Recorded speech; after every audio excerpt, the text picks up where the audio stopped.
Your Eminence, Archbishop Demetrius, my beloved friend and partner for interreligious dialogue,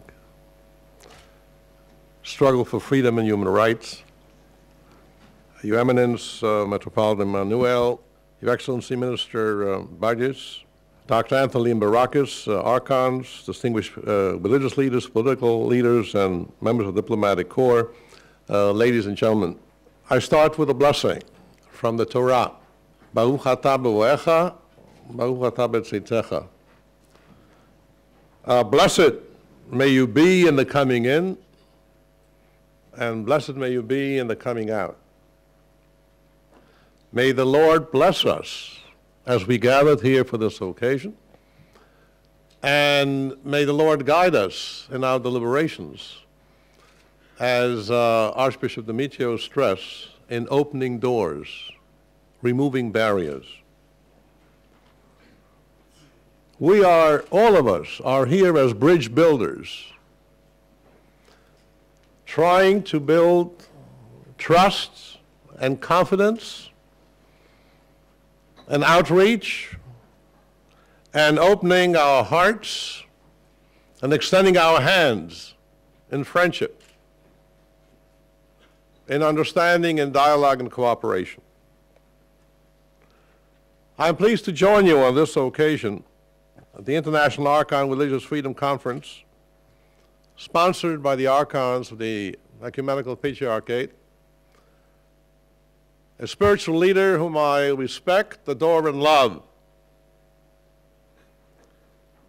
I was greatly honored.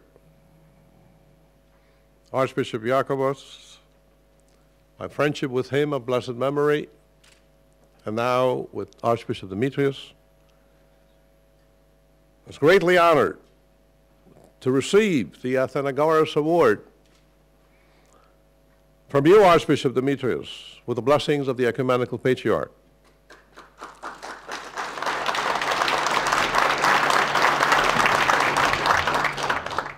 And in the citation, it said, consistently exemplifying by action, purpose, and dedication, concern for the basic rights and religious freedom of all people.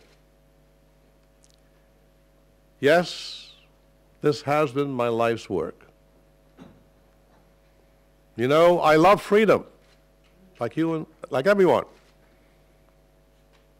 But I value and appreciate freedom because in my childhood, I was deprived of my religious freedom. If you are a victim or a survivor of the Holocaust, as I am, you really appreciate when the shackles of oppression are removed and you are free. I was a victim of religious persecution in my birthplace, Vienna. Believe it or not, 72 years ago, November 9 and 10, Kristallnacht, destroyed thousands of Jewish homes, shops, and places of worship. And I saw my synagogue in flames, a sight which has left an indelible mark. And whenever I see a church destroyed, a mosque destroyed, a temple destroyed, that image of my house of worship comes back to mind. And this is why the Appeal of Conscience Foundation, jointly with Archbishop Demetrius, Cardinal McCarrick, Archbishop Assamian, were able to convince the United Nations to adopt unanimously a resolution for the protection of religious sites. I also had a taste of living under communist rule in Hungary and experienced the oppression and suppression of religious faith. Now you understand why I love the land of freedom, the land of immigrants and opportunity, the blessed United States of America.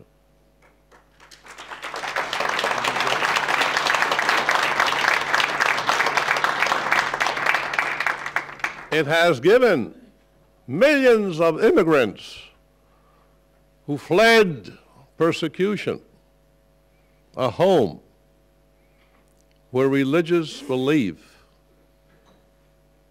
is respected. As Thomas Jefferson said, constitutional freedom of religion is the most inalienable and sacred of all human rights. And as you all know, the First Amendment of the United States Constitution's Bill of Rights has been the cornerstone of religious freedom of America since its inception. And those words have allowed members of all faiths to practice and follow their chosen religious paths in America without any governmental and judicial restraint. But this principle was reaffirmed by the United Nations. Article 18 of the International Covenant of Civil and Political Rights, adopted by the United Nations General Assembly in 1976, and I quote, "Everyone shall have the right to freedom of thought, conscience, and religion."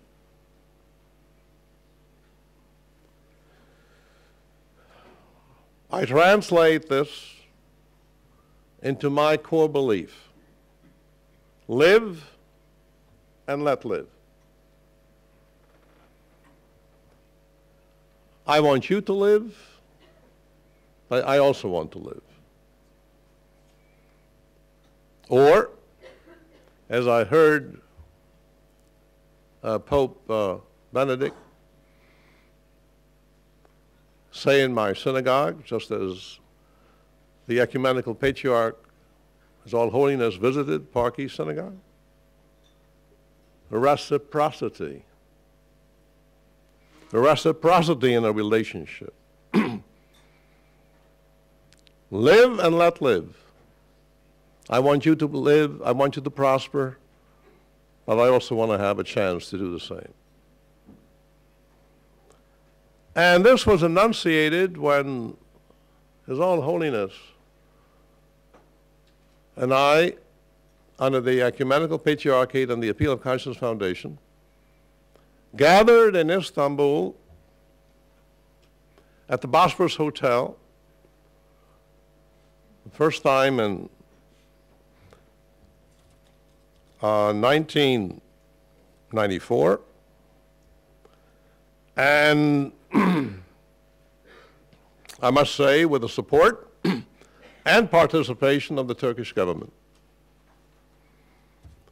And the Bosphorus Declaration, which was adopted at the time,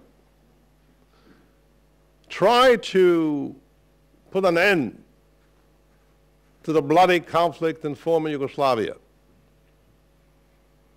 And we proclaimed, halt the bloodshed. Human life is sacred.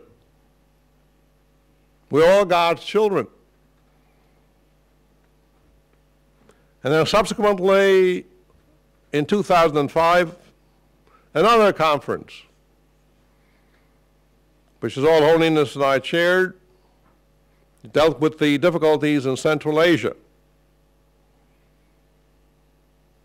And there we adopted also another very important statement. A crime perpetrated in the name of religion is the greatest crime against religion. And I repeat, a crime perpetrated in the name of religion is the greatest crime against religion.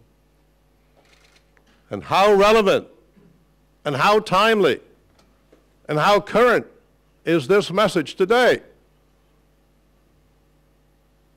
When you have extremists who use religion as their shield in order to undermine the stability and security of the world, But it must be said that all religious faiths should not be judged on the basis of those who misinterpret their religious belief. And speaking in the European Parliament, we also have to be very open. Europe has a problem with anti-immigration policies, not welcoming the stranger, scapegoating, whether it's the Muslim, the Roma, xenophobia, anti-Semitism. So one has to make a sharp distinction of what a faith teaches and also single out the deviants who practice violence in order to undermine peace and stability. Coming back to Turkey, and we're honored to see representations of the minorities of Turkey. And I never forget, in 2003, after the attack, terrorist attack in Istanbul against the synagogue and HSBC, branch of HSBC, 300 victims of that terrorist attack. And I flew over especially to pay my respects, to visit the sick, the American hospital, and to attend the burial of those who perished. And you know what was most comforting and encouraging? The solidarity of the Turkish community, majority and minority. We stood together in solidarity at a time of crisis. We don't have to wait for crisis. We can do it when things are peaceful. So, the challenge that any country faces, how a democracy is defined, how the majority treats the minority. And I repeat, the litmus test of a democracy is how the majority treats the minority.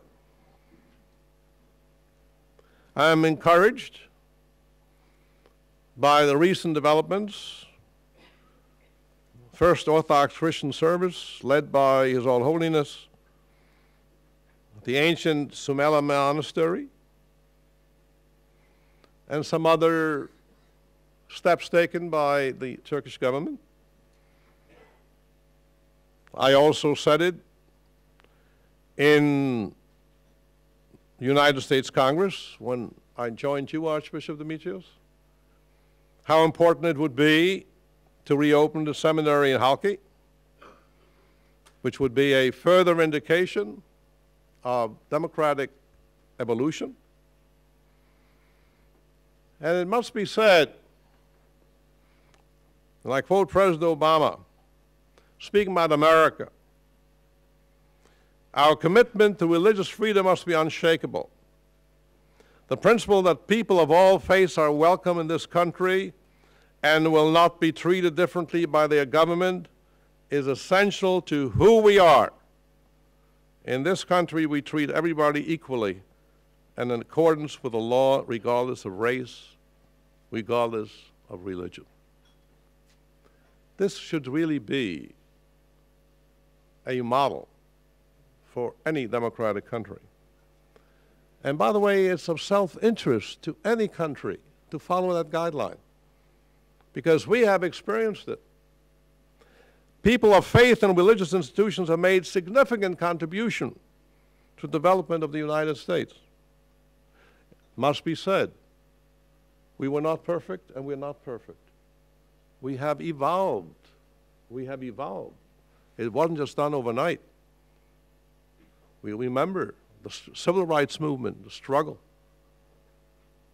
So as we gather here today under the auspice of the Archons, my advice, patience and perseverance. Patience and perseverance. History evolves.